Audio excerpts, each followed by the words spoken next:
Oke, selamat sore Bapak Ibu dan teman-teman sekalian. Pada hari ini saya Meisha sebagai MC akan dalam workshop bermain dengan lighting bersama Pak Ferdi. Nah, di sini kita bakal ngebahas tentang lighting lebih lanjut. Nah, kita sambut dulu ya Pak Ferdinya. Pak Ferdi silakan.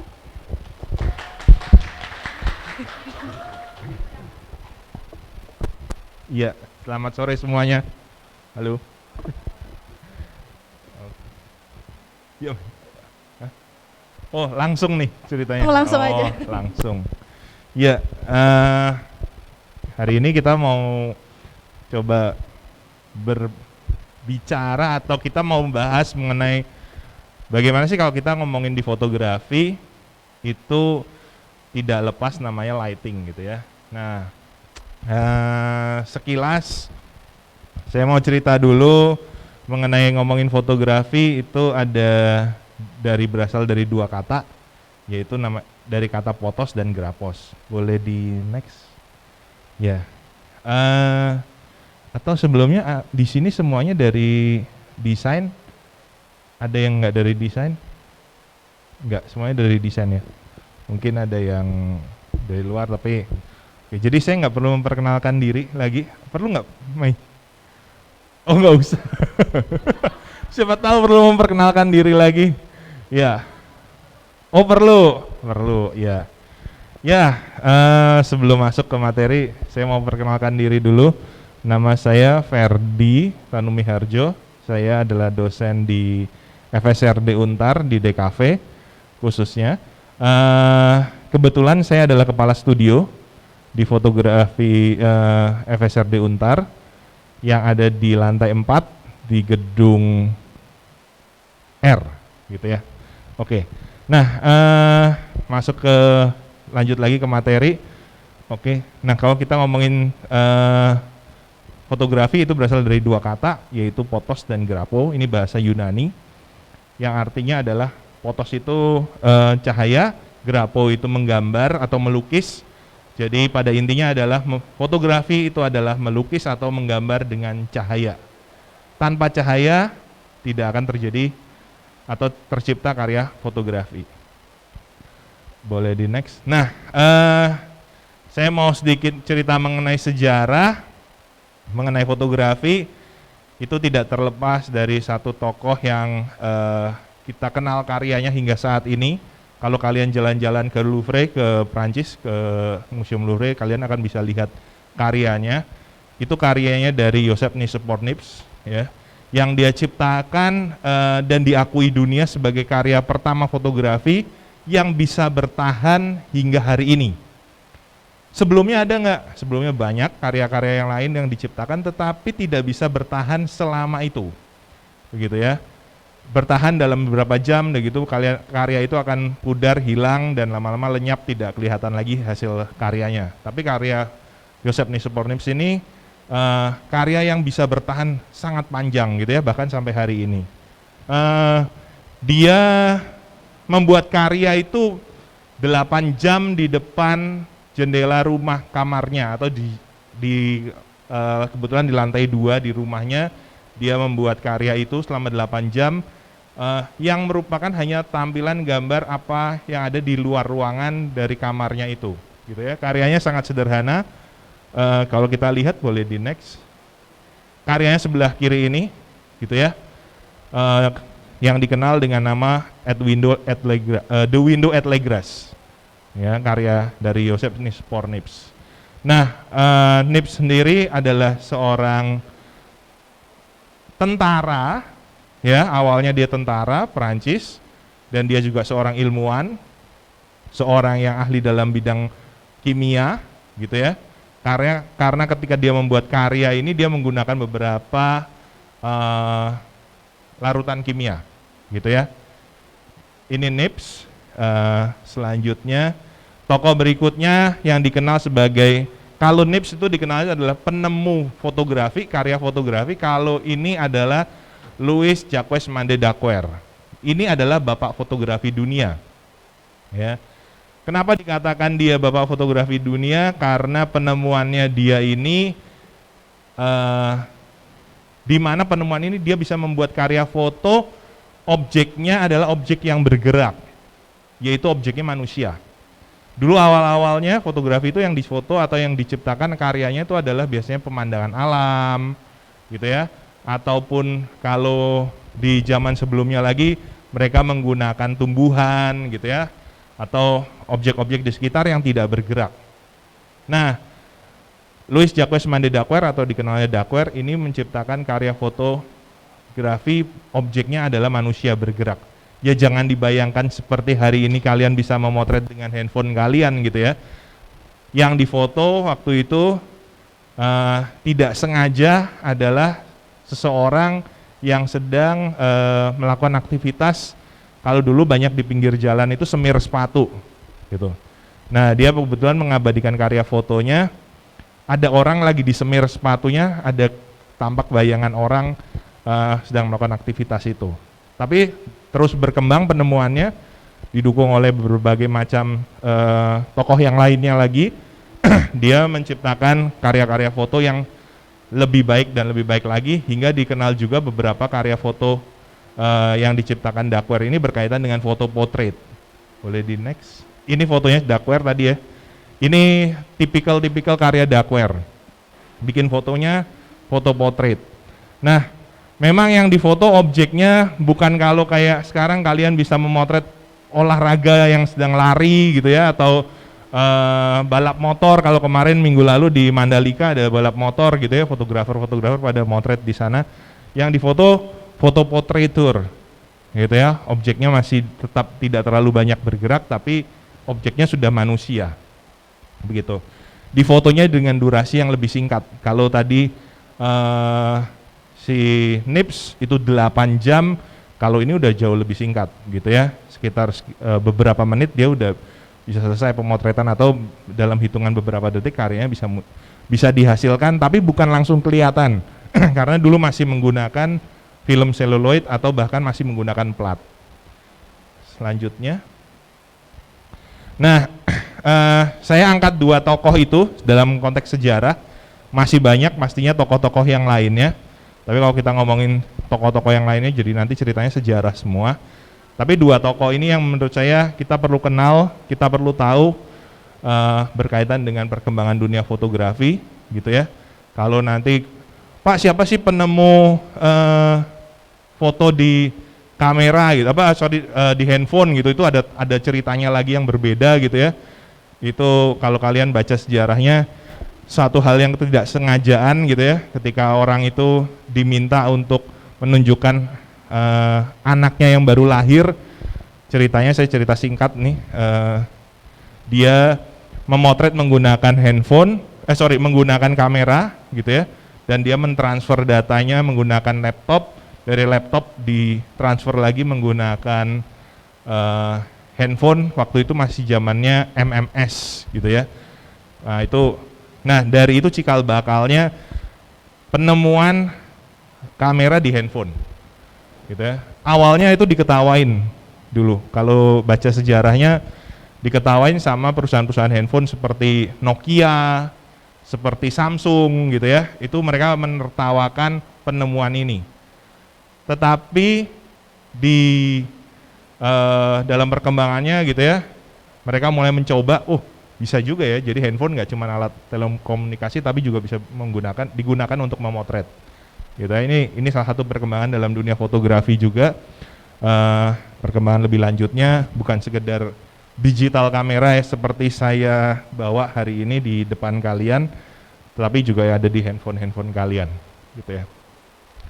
Nah, balik masuk lagi ke materi, kita ngomongin pencahayaan gitu ya. Kita perlu mengenal, kalau kita ngomong fotografi, tadi saya udah ceritain sejarahnya, asal muasal katanya, tapi kita juga perlu mengenal karakter cahaya.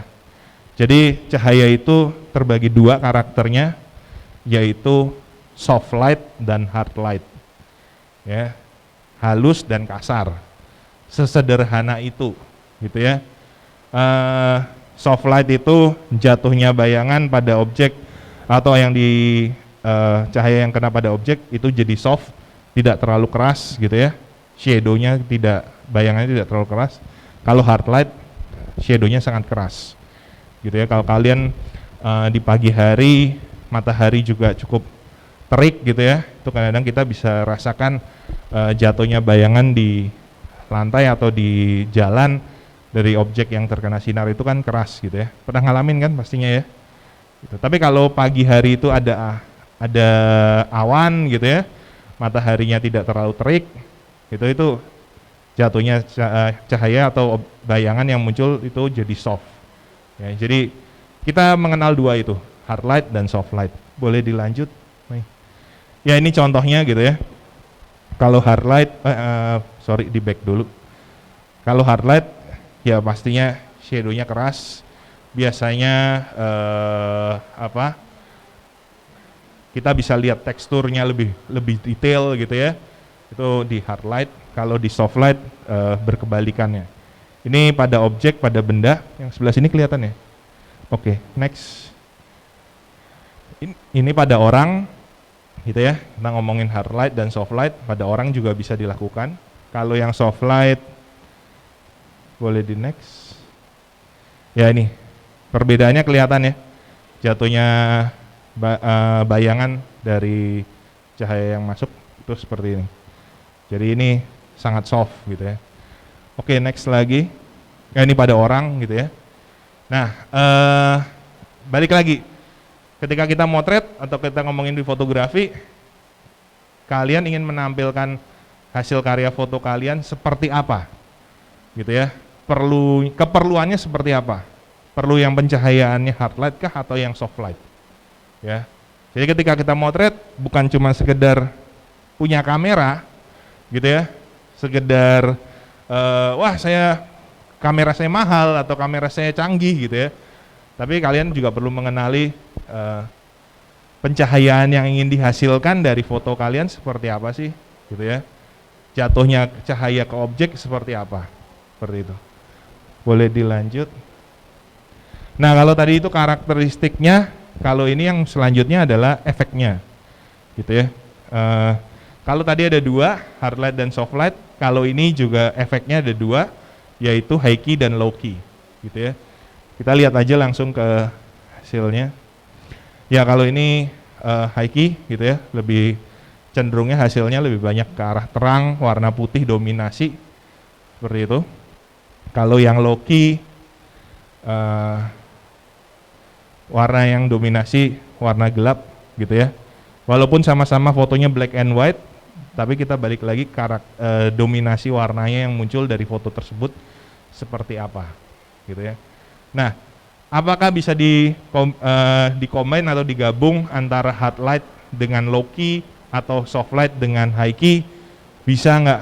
Bisa, gitu ya. Itu bisa terjadi, bisa digabung. Balik lagi, setelah kalian kenal karakternya, kalian mau seperti apa hasil foto kalian, gitu ya. Nah, setelah kita tahu itu, kita perlu apa sih peralatan yang kita perlukan gitu ya. Ya kalau di outdoor, di luar ruangan, peralatannya cuma satu, itu kita perlu cahaya matahari gitu ya, ataupun cahaya lampu kalau di malam hari atau di sore hari gitu. Tapi kalau di dalam studio fotografi, peralatan yang kita bisa pakai apa aja sih? Mulai dari flashlight, atau di sini saya pasang di sini lampu kilat gitu ya, speed light gitu ya, atau lampu studio yang kebetulan saya bawa dua dari studio kita di belakang gitu ya, di kampus 1, lampu studio seperti itu ya. Apakah lampu sekecil ini bisa menghasilkan hasil karya foto yang hard light tadi atau soft light? Bisa, gitu ya. Apakah harus menggunakan lampu studio yang besar-besar? Enggak juga, gitu. Apakah saya mau menghasilkan karya yang high key dan low key tadi bisa menggunakan speed light ini? Bisa, gitu ya. Jadi di masa sekarang ini semakin dipermudah, gitu ya. Nah, ada juga lampu LED yang teman-teman mungkin beberapa punya, gitu ya. Lagi-lagi kemarin kita belajar online rata-rata tuh punya ya untuk menerangin kalian ketika kalian harus presentasi dan lain sebagainya. Itu bisa digunakan juga untuk pemotretan di studio gitu. Oke. Nah, hal lain yang perlu kita tahu atau kita perlu siapkan setelah memiliki atau ada lampu studio, ada speedlight dan lain sebagainya, itu adalah aksesoris. Ya, aksesorisnya beragam. Mulai dari standar reflektor yang lagi terpasang di sana gitu ya. Ada softbox, kebetulan nggak dibawa softboxnya. Ada umbrella gitu ya, seperti yang di depan ini. Nah, ini bukan cuman sekedar kalau di luar ruangan menahan panas matahari, tapi kalau di studio ini berfungsi untuk mendiffuse gitu ya, cahaya yang jatuh ke objek. Ya, ini perlengkapan di studio beragam. Kalian yang sudah pernah masuk ke studio fotografi sudah pernah menggunakan ya? Ya, sudah pernah menggunakan beberapa alat, kalian sudah familiar, sudah pernah lihat dan mungkin kalian sudah pernah pakai. Oke. Ya, ini penjelasannya satu persatu. Saya lanjut aja, nggak usah. Oke, ini softbox, ini umbrella. Nah, mungkin saya mau cerita mungkin ya. Kalau tadi saya punya menjelaskan ini fotografi, konteksnya lighting, itu alatnya yang perlunya seperti apa, kalian tahu peralatan yang dibutuhkan. Nah, ketika kalian motret di luar ruangan atau kalian motret di dalam ruangan, apakah alat-alat ini juga sangat diperlukan? Pastinya iya, gitu ya. Bahkan ini saya mau sharing ketika saya punya project saya secara komersial, gitu ya. Karena di dalam konteksnya fotografi komersial, dalam konteks di dunia komersialnya, apakah kita sangat perlu memperhatikan lighting? Iya, gitu ya, sangat penting, gitu. Secanggih apapun kamera kamu, secanggih apapun laptop kamu, tapi ketika pemotretan kamu nggak memperhatikan lightingnya, itu kerja setelah produksi pemotretan itu sangat-sangat menyulitkan, gitu ya. Wah, hari ini sudah sangat canggih Photoshopnya gitu ya, atau editing yang lainnya udah luar biasa itu. Tapi itu sangat menyulitkan dan itu akan menghabiskan biaya tambahan lagi gitu ya untuk proses editing dan lain sebagainya. Jadi ketika pemotretan itu kita perlu lakukan yang terbaik ketika pemotretan. Ini dalam konteks fotografinya ya. Kalau ngomongin orang digital imagingnya, apapun yang terjadi dia harus bisa merubahnya menjadi fotonya menjadi berubah lebih baik gitu. Nah, ini salah satu proyek yang saya lakukan untuk pemotretan di eksterior bangunan gitu ya. Ini kebetulan saya motretnya di sore hari. Kalau kita di fotografi kita mengenal golden moment. Nah, saya melakukan itu kurang lebih jam 6 sore sampai dengan 6.30. Gitu ya, saya lakukan beberapa kali pemotretan, saya menunggu timing yang paling tepat. Ketika cahaya bangunan ini menyala, ada cahaya dari langit gitu ya. Ini birunya bukan digital imaging, ini murni dari pemotretan gitu ya. Jadi saya tunggu momen paling tepat, saya lakukan beberapa kali pemotretan dan saya pilih ini karya yang saya tampilkan ya.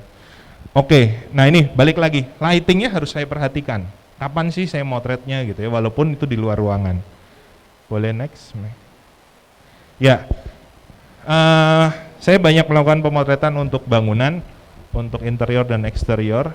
Ini saya foto di salah satu bangunan di daerah Kuningan, gitu ya.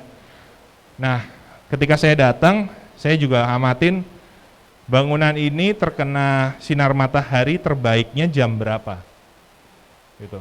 Apakah di pagi hari, ataukah di siang hari, ataukah di sore hari? Karena kita harus amatin jatuhnya cahaya pada benda, pada objek, pada objek yang saya foto itu terbaiknya kapan. Nah kalau di pemotretan eksterior kita nggak bisa rubah posisi mataharinya kan. Yang kita bisa lakukan adalah kita menunggu timingnya kapan yang terbaik untuk kita melakukan pemotretan. Kalau di studio lampunya tinggal saya geser-geser aja gitu kan, kurang tinggi saya naikin, ketinggian saya turunin gitu kan, gitu. Kalau di luar ruangan kita tunggu, oh kita amatin dulu, pagi, siang, sore, kapan sih yang terbaik gitu ya. Nah kebetulan bangunan ini saya foto di kurang lebih jam 2 siang gitu ya, karena kebetulan jatuhnya cahaya saya lihat paling baik itu gitu ya. Nah ini yang dilakukan. Ada sentuhan digital imaging memang untuk bagian background karena awannya waktu itu kurang baik, banyak apa gumpalan-gumpalannya jadi di digital imaging ini. Oke, next lagi. Nah kalau tadi itu di luar ruangan, ini di dalam ruangan ya, seperti yang saat ini kita ada di sini, di tempat ini nih, kalau kita foto, kita perlu tambahan lighting nggak? Nah, mungkin beberapa tempat kita perlu tambahin lighting. Ya, seperti contohnya di sini, ini ruangan ada living room gitu ya. Nah, ini beberapa saya tambahin spot lighting di bagian bawah, itu saya tambahin tambahan lighting, gitu. Kalau yang dari atas, ini memang dari bangunannya sudah ada lighting dari atasnya, tapi di bagian bawah biasanya saya tambah support beberapa lighting tambahan. Boleh di next. Ini untuk store apa namanya? Saya lupa ambil. Toko kue gitu ya. Claremont. Nah, saya sebut brandnya aja, Claremont gitu ya.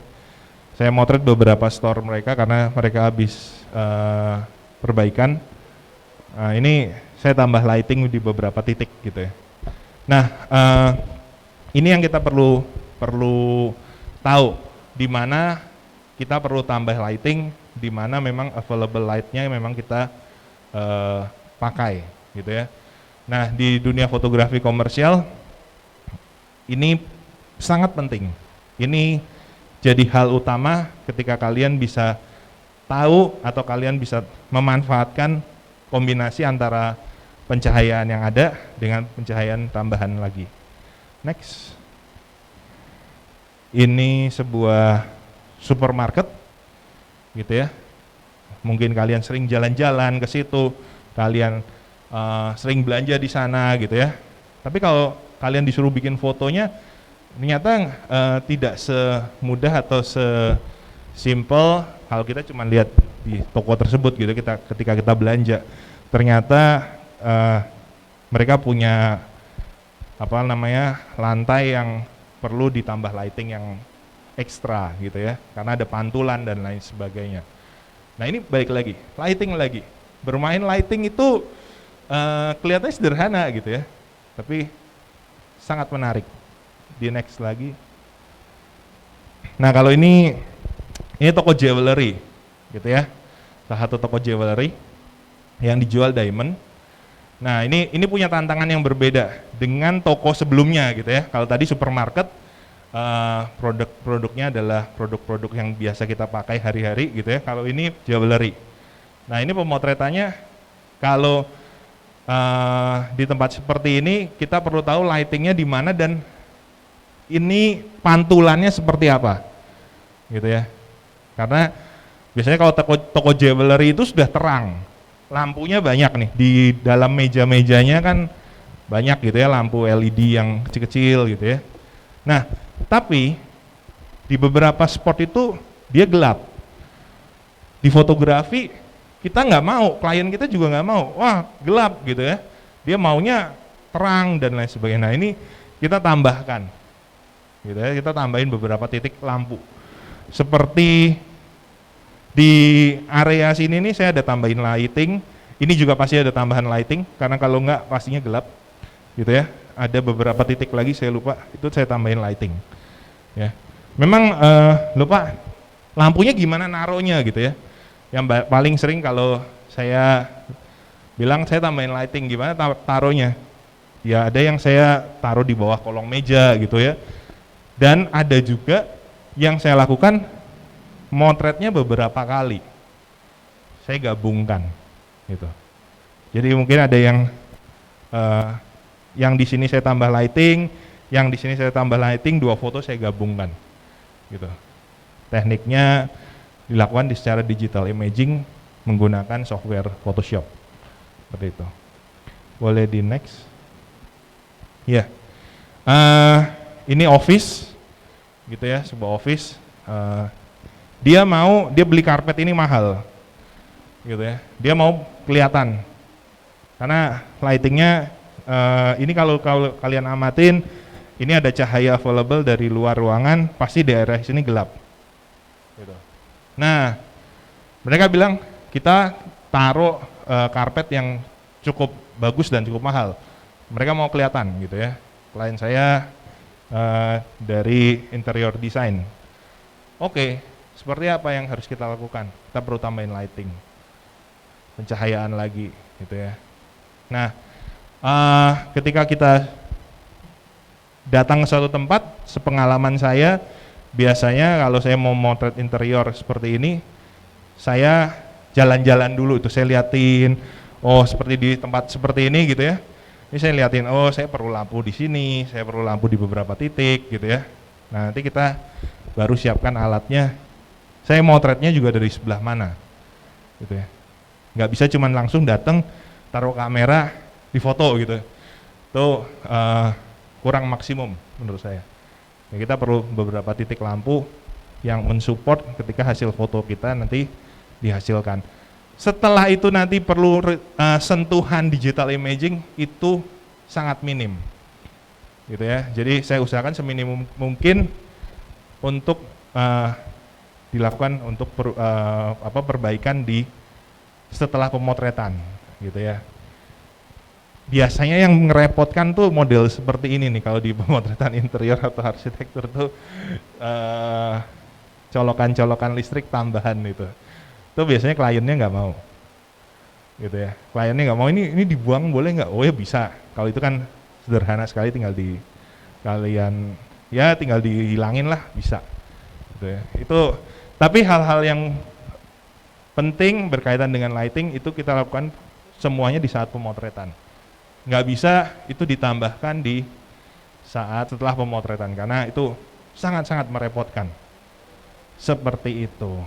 Itu yang mungkin bisa saya bagikan ke kalian gitu ya. Saya mau sharingin, saya mau ceritain mengenai pencahayaan. Ya, selamat sore. Ini kebetulan Pak Ferdi sharing tentang fotografi dan kebetulan kalau teman-teman lihat karyanya banyak di foto interior gitu. Nah, kalau kita motret di ruangan interior pakai handphone bisa nggak? Bisa, tapi pada saat pekerjaan ternyata tadi sharing Pak Ferdi detail-detail yang diminta sama klien gitu. Artinya ternyata pada saat pemotretan lighting itu berpengaruh gitu ya Pak. Nah, kira-kira, nah ini supaya dapat gambaran nih, supaya teman-teman lebih semangat. Pak, kalau job foto interior rate-nya berapa nih Pak? Kita ngomongin duit ya, kalau anak Untar nih kita mesti ngomongin vitamin D gitu ya. Nah, kira-kira berapa digit Pak untuk bisa ini? Jadi technical harus kuasain, plus ternyata ini ada nilai rupiahnya gitu. Oh, iya. Kalau ngomong sama anak Untar gitu ya, kalau cuma teknis doang mah di kelas udah dipelajarin Pak. Ya. Ini bisa pakai buat cari duit nggak gitu? Oke. Kan entrepreneur. Kalau kita ngomongin di fotografi komersial, salah satu foto bidang yang memiliki nilai ekonomis, kalau sepengalaman saya, nilai ekonomisnya cukup tinggi, itu adalah fotografi interior. Gitu. Arsitektur dan interior Ya. Khususnya, iya, gitu ya. Karena apa? Secara tingkat kesulitan ini cukup sulit ya. bukan paling sulit, tapi cukup sulit. Karena kalau kita ngomongin foto jewelry itu lebih sulit lagi, gitu ya. Itu dan toolsnya lebih berat lagi. Tapi kalau untuk foto interior arsitektur ini cukup sulit, perlu kedetailan yang sangat tinggi. Detail ketika kalian melakukan pemotretan, apa yang kamu harus amatin, lightingnya seperti apa, tools yang kamu perlu pakai apa, seperti itu. Nah ini kebetulan saya bawa yang studio fotografi Untar nggak punya. Jangan gitu dong Pak. Oh iya, ini saya support coba, tadi pagi saya ingat-ingat, oh iya saya punya ini balon atau ball gitu ya. Ini memang khusus spesial untuk pemotretan interior gitu ya. Ini aksesoris ya, bukan lampunya. Lampunya dari yang punya kampus, tapi aksesorisnya saya coba tampilkan ke kalian. Ini salah satu aksesoris yang biasa dipakai untuk pemotretan interior, khususnya untuk mendapatkan pencahayaan yang rata atau luas untuk bidang-bidang seperti ya di ruangan dan untuk interior lah khususnya begitu ya. Nah tadi balik lagi kalau ngomongin price, Ya. harga Digit aja Pak. digit 8-nya nyampe ya, 8 ya. Iya. Ya, 8 nyampe, Iya. 9 juga bisa tergantung projectnya. Gitu. tergantung project Ya. Jadi cukup menarik nggak nih? 8 digit cukup menarik nggak? Oh menarik banget.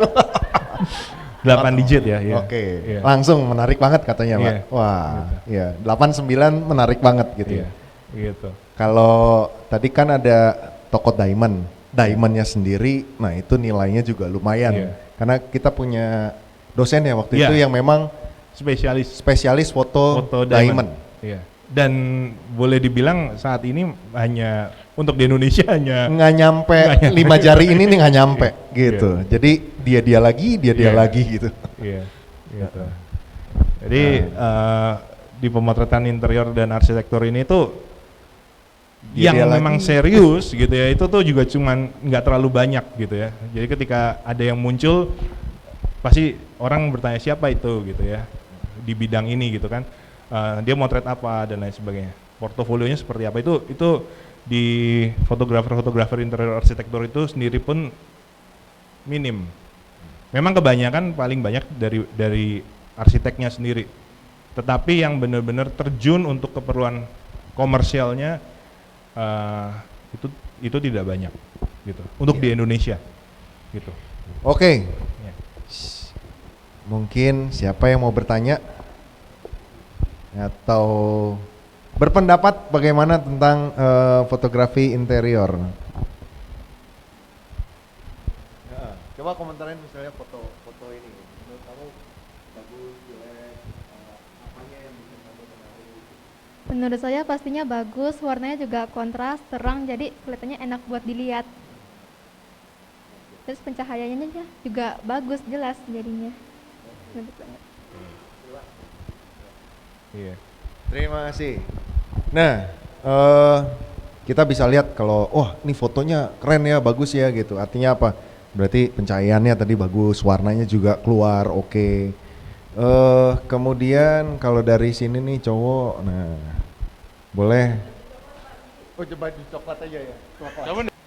Angle sih, angle jadi salah satu poin di sini kalau menurut saya, karena jadi punya view yang nyaman dilihat. Mungkin kalau nggak ada jendelanya nggak dimasukin dalam foto, mungkin jadi sesuatu yang aneh ya. Itu sih. Belakangan ini sih sekitar setahunan ini lagi sering foto-foto lebih ke gedung, terus kalau nggak suasana masyarakat gitu sih. Oke, gimana yang Iya. Iya. Iya. Nah, Nah, oke.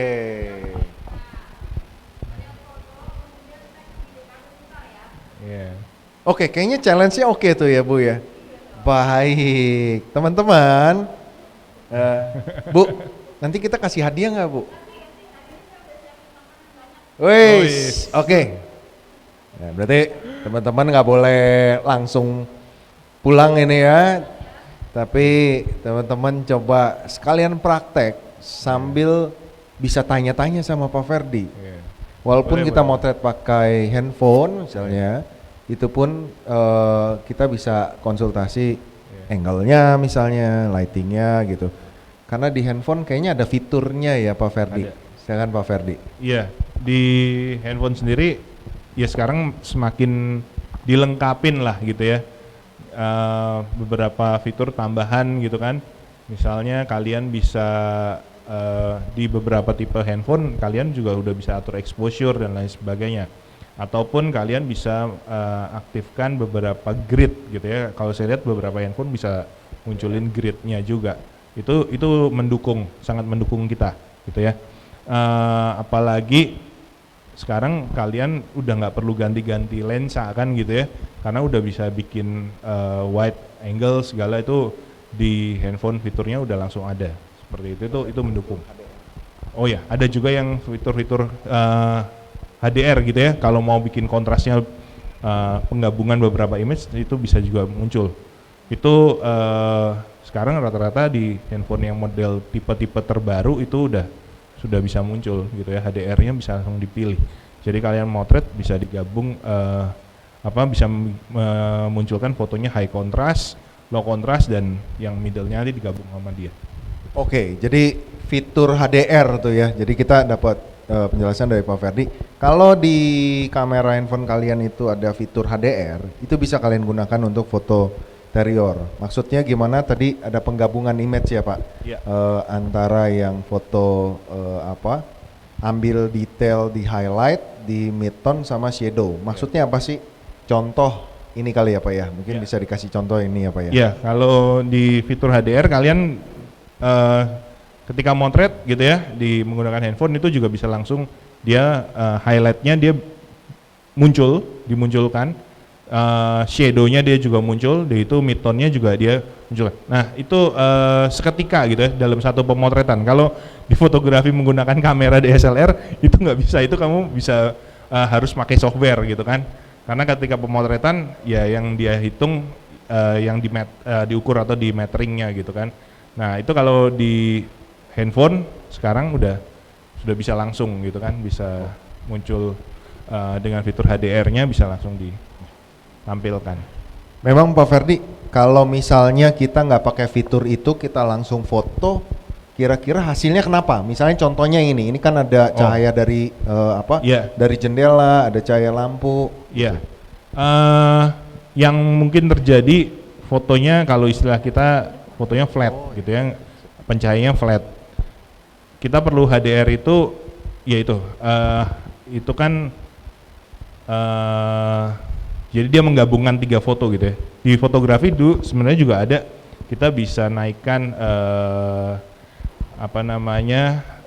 meteringnya gitu ya. Kita sebutnya dengan istilahnya di sandwich gitu ya Pak Ruby ya. Iya gitu. Dulu seperti itu.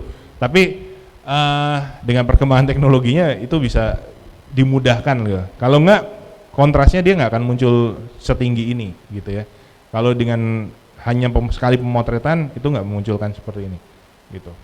Ini yang membedakannya seperti itu. Oke, baik. Terima kasih Pak Ferdi. Kita tepuk tangan dulu buat Pak Ferdi. Ya.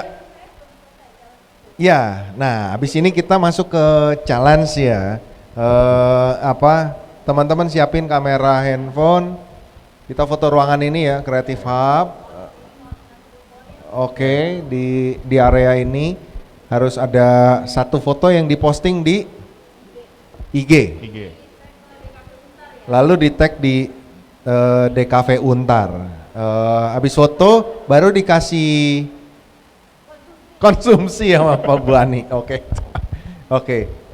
Lalu setelah itu kita foto bersama dulu ya, atau foto bersama dulu kita. Nanti aja ya, oke. Oke. 5 menit, coba cek fitur HDR-nya kalau memang ada. Tanpa fitur itu, dengan fitur itu kalian coba aktifkan, kalian coba foto gitu ya. Terutama karena ini situasinya sama seperti foto Pak Ferdi nih. Ada cahaya dari luar jendela, dan ada cahaya lampu. Iya. Biasanya itu problemnya itu kalau kita exposure-nya hanya berdasarkan ruangan, berarti ini nih nggak akan muncul nih. Ini biasanya putih terang gitu ya. Pernah nggak gitu? Ya, nggak ada detail di luar itu, nggak ada detail. Tapi ini kan kita bisa lihat detail, karena Pak Ferdi sudah mengolahnya. Nah biasanya dengan fitur HDR itu bisa dapat detail yang ada di luar ruangan, biasanya gitu. Oke, challenge-nya dimulai dari sekarang. 5 menit ya. Iya. Ruangan ini boleh, sana boleh gitu ya. Coba cari komposisinya. Kalau ada yang mau pakai fitur panorama juga bisa gitu ya, supaya pemotretannya terlihat lebar. Barangnya boleh ditaruh di sini atau ya taruh aja di sini nggak apa-apa. Dijagain nih. Dihitung waktunya, panitia dilihat. Nanti kita panggil lagi ke sini. Terima kasih.